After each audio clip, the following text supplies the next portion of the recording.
Hearing tonight, as with any meeting, we're grateful that, of your curiosity, your participation, your feedback as we navigate change here together in Edina, specifically regarding the ways in which we like to use our land. We have one public hearing, as I mentioned. We'll get into kind of how to participate in that for those tuning in remotely later. But with that, we'll just get right into the meeting. Call this meeting to order. And then roll call.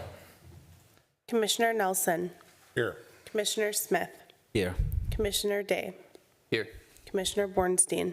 Here. Commissioner Felt. Here. Chair Bennett. Here. Next, we have the approval of tonight's meeting agenda. Motion to approve the meeting agenda. Second. All those in favor, say aye. Aye. So moved. Next, we have the approval of the prior meeting's minutes from July 23rd, including the special work session. Motion to approve the prior meeting minutes as well as a special work session. Second. All those in favor, say aye. Aye. So moved. All right, now we have the community comment period, which is your chance for anyone who is here in person and like to testify about any matter not on tonight's agenda. Do we have anyone here? All right, we'll move along. Okay, we have one public hearing tonight. The way you can participate, we'll hang on for those tuning in remotely once we get to it. But staff will provide a presentation here, and then we will allow the applicant to provide their own, and then both can stand for question and answers. And then we'll open it to the public hearing, after which we will deliberate as a commission and provide a recommendation for approval or denial. With that, Emily, take it away.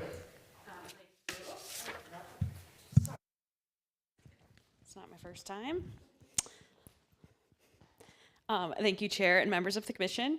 The property, 4630 Edgebrook Place, is a two-story single-family residential home that's located in the Country Club District and was built in 1935. The applicant is proposing an addition to the basement, first and second floor off of the rear of the existing home to allow for additional garage and living space. The proposed addition off of the rear of the existing house continues off of the existing nonconforming wall, which is not parallel to the property line. The existing nonconforming side yard setback is 6.6 feet. The proposed addition gets slightly closer to the property line and is proposed to have a setback of 6.5 feet from the side yard property line. The zoning code allows an alternate setback for an addition to a single dwelling unit building with a nonconforming setback. The addition can't be any closer to the property line and has to be constructed on the same floor as the existing nonconformity and is allowed an equal amount of nonconformity up to 200 square feet, whichever is less. The proposed addition is slightly closer to the property line, therefore the project does not comply with the alternate setback rule on the first and second floors. There is currently living space on the first and second floors that is set back 6.6 feet to the property line, and the addition area on the first and second floors gets 1.2 inches closer to the property line and is set back 6.5 feet due to the existing building wall not being built parallel to the property line. These areas in red here on your screen are the portions of the addition that are within that required setback. The applicant is also adding living space to the basement where there's not currently living space today. The areas in red here are the portions of the addition on the floor plans that require a variance. The proposed project also requires a certificate of appropriateness through the city's Heritage Preservation Commission. The commission reviewed the COA application at their meeting last night and approved changes associated with the garage addition and the changes to the street-facing facade associated with that, but denied changes to the front entry, specifically the removal of a fan pediment and the addition of an arched front door, neither of which are associated with the request tonight, but more of just an FYI for you guys. The subject property is zoned R1 single dwelling unit district and is guided as low density residential in the comprehensive plan. Like I said, the property is also located within the historic Country Club District and was built within the period of significance, and therefore it's unable to be torn down. With the exception of the side yard setback, the project conforms to the other requirements of the city zoning code. As you're aware, there are certain findings that must be met for a variance to be approved. The first being that the variance is in harmony with the intent and the purpose of the code. In this instance, the side yard setbacks have changed since this house was built in 1935. It's a common assumption that a nonconformity can be continued And in this instance, if the original house that was built was not placed so that the building wall was exactly parallel to the property line to allow for the alternate setback standards to apply. The second finding is that the project is consistent with the comprehensive plan. This project continues the use as a single dwelling unit, which is consistent with the comp plan. And the third finding is that there are practical difficulties complying with the ordinance and that the property owner proposes to use the property in a reasonable manner, that the situation is due to circumstances that are unique to the property and that are not created by the property owner, and that if the variance is granted, it will not alter the character of the locality. Staff finds that the side yard setback variance request is reasonable. Remodeling and adding onto the home is practical and sustainable, and certain homes in the Country Club District are not allowed to be torn down. The addition allows for rehabilitation of the historic home, which allows for contemporary use, which is the preferred treatment for preservation resources in the Country Club District. If the original house was placed parallel to the property line, the first and second floor additions would not require a variance tonight. And the proposed basement living space is mostly underground and aligns with the building walls on the first and second floors. The circumstance was not created by the homeowner, and the proposed project would not alter the character of the locality. And like I said, the project was reviewed by the Heritage Preservation Commission last night. Tonight, the recommendation is to, I'll show additional perspectives or renderings. This is kind of the front and the south side. This is the south facade where the addition is located, or the addition that requires variance, I'll clarify. The rear. And then this is a street perspective of the existing versus the proposed. Tonight, the recommendation is to approve the 3.5-foot side yard setback variance to allow a 6.5-foot setback for an addition at 4630 Edgebrook Place, based on the findings and conditions that are listed in the staff report. With that, I can answer any questions. Angie Wingate from Ray Camp Larson is also here on behalf of the property owners to answer any questions as well. Thank you, Emily. Great presentation. Sums up how straightforward this seems. I'd like to offer an opportunity for the applicant or representative to come up and either give your own presentation or just simply stand for questions and answers, whatever you'd like to do. And introduce yourself, full name, address. Hi, I'm Angie Wingate from Ray Camp Larson Architects. I don't have anything further to add, but I am available for questions. Thank you very much. Any questions? Hi, thank you. Thank you for representing and as an architect. Only just one question. The new addition, I was trying to look at the pictures and I haven't drove by the property, but I know the majority of the house is made of brick. This is more so an architectural HPC question. But is the addition going to be brick, and what's there today, the material above the garage? The material above the garage is currently shingles. It's painted shingles, I believe. So we're just replacing that in kind. Above the garage, like the front, or I'm sorry, we're talking about the back or the front? The front The garage, yeah. Yep. And maybe can I go to the presentation, just toggle? Yep. Okay. Oops, this way? Yeah. Okay. So essentially we're maintaining, we'd be replacing that material that's on the front of on the garage, on the top. And then below we would be maintaining or adding back brick. Gotcha. Removing it.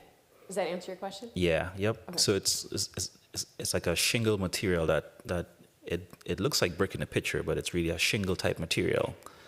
That's above the garage. And, Yes. But the rest of the house is a brick material, except for that section. Right. It does vary. So what you can see, can you see these images that I have up? Okay. Yeah. So the rendering below is the proposed. And so we're showing that we're continuing the existing brick to a point, and then we're at steps where you see 3 windows on the left side of the house at that main level. That's where we're kind of adjusting that brick, and we're bringing it more to like a water table height, and then wrapping it. So the idea is to maintain as much brick as possible, but then finding a way to transition that to the rear, where we're changing that material. And technically, yeah, the rear has quite a bit of brick on that gabled end, but we would be taking that down to a lower height. Gotcha. I was kind of thinking about that as good response. I just wanted to get some clarity on that. Thanks. Yeah. Thank you. Any other questions? Well, thank you very much. This is a public hearing, as I mentioned, so it doesn't look like we have anyone in the audience, unless they're hiding. So we will allow people who are tuning in remotely to testify, and to do so, just follow the following instructions. Call the following number, 312-535-8110, and enter access code 2632-559-3077. The password is 5454, and then press *3 on your keypad to get in the queue to speak. We will wait about a minute because there's about a minute of lag, and then we'll rejoin. If no one else has jumped in the queue, then we'll close the public hearing. You'll Sounds let good. us know? I'm on the timer. Thank you.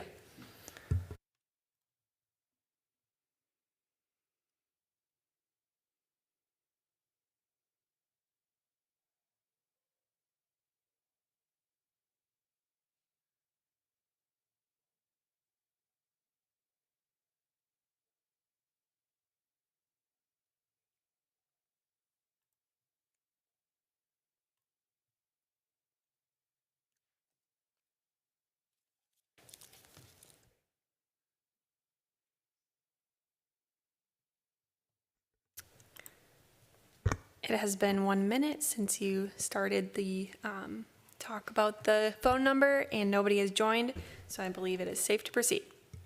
I welcome a motion to close the public hearing then. So moved. Second. All those in favor say aye. Aye. So moved, all right. Thank you very much. We'll take it back to the Planning Commission to deliberate, if any, or even a recommendation. It's 1 inch of additional nonconformity.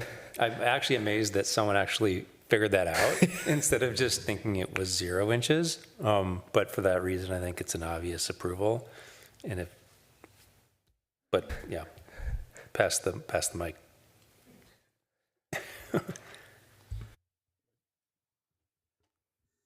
Yeah, I would agree a lot with Commissioner Bornstein. Just a couple of thoughts.